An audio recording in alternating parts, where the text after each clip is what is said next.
just one class in Seaver before they graduate. It is also the only example of original American architecture here at Harvard.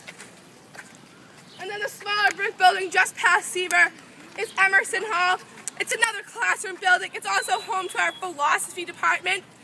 There was a very famous professor teaching in there one year. His name was William James. This man's often considered the father of functional psychology. Here at Harvard, he taught philosophy.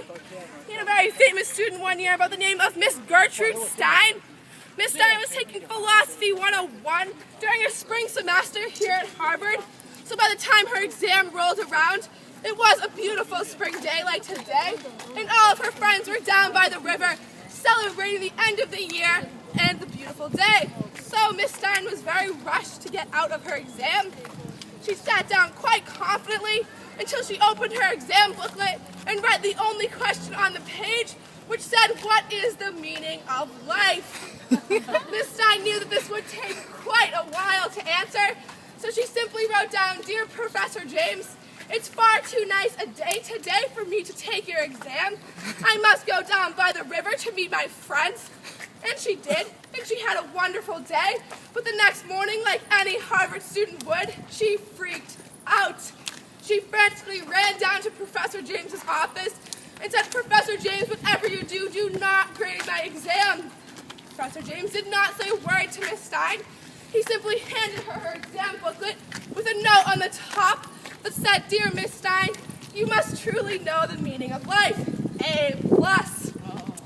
Definitely makes for a very heartwarming story. Not a technique I'm going to use on any of my final exams here at Harvard. Professors are usually not so forgiving. This building over here is Weld Hall. It was once home to two beloved American presidents.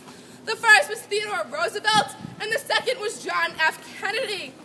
Now, I really wish I could show you which one of these windows looks in on John F. Kennedy's old dorm room, but unfortunately in the 1970s, Harvard did some remodeling. They built an elevator shaft directly through President Kennedy's old dorm room, completely destroying it.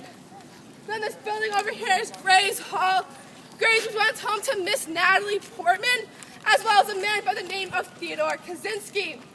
Theodore Kaczynski is more commonly known as the American terrorist, the Unabomber. The Unabomber did go to Harvard. They let him into Harvard when he was only 15 years old. He was a quite brilliant individual. Wow. Yes.